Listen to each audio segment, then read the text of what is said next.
2 ஆண்டு காலமாக மணிப்பூர் மாநிலம் பற்றி எறிகிறது. அதனால் நீதிக்கான அவர்களின் குரல்கள் புறக்கணிக்கப்படுகின்றன. ஏனென்றால் நாட்டின் கவனத்தை ஈர்க்க அவர்களுக்கு அரசியல் வலிமை இல்லை. எனவே நாடாளுமன்ற தொகுதிகளின் எண்ணிக்கை குறைவது அல்லது நமது பிரதிநிதித்துவம் குறைவது என்பதை நம்முடைய அரசியல் வலிமையை குறைப்பதாகத்தான் பார்க்க வேண்டும். இது வெறும் எண்ணிக்கையை பற்றியது மட்டுமல்ல, இது நமது அதிகாரம், நமது உரிமைகள் மற்றும் நமது எதிர்காலத்தின் நலன்களை பற்றியது. பிரதிநிதித்துவம் குறைந்து வருவதால் நமது மாநிலங்கள் நமக்கு தேவையான நிதியை பெறுவதற்கு கூட போராட வேண்டி வரும். நமது விருப்பமில்லாமல் நமக்கான சட்டங்கள் வடிவமைக்கப்படும். நமது மக்களை பாதிக்கும் முடிவுகள் நம்மை அறியாதவர்களால் எடுக்கப்படும். பெண்கள் அதிகாரம் அடைவதில் பின்னடைவுகளை சந்திப்பார்கள். மாணவர்கள் முக்கிய வாய்ப்புகளை இழப்பார்கள்.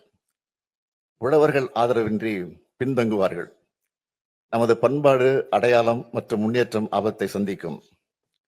காலங்காலமாக நாம் போற்றி பாதுகாத்து வரும் சமூக நீதி பாதிக்கப்படும்.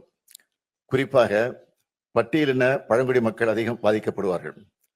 தொகுதியில் எண்ணிக்கை குறைத்து அதை அனுமதித்தாலோ அல்லது நமது மாநில பிரதிநிதித்துவத்தை குறைக்க அனுமதித்தாலோ நம் சொந்த நாட்டில் நாமே அரசியல் அதிகாரம் இழந்த குடிமக்களாக மாறும் அபாயம் ஏற்படும்.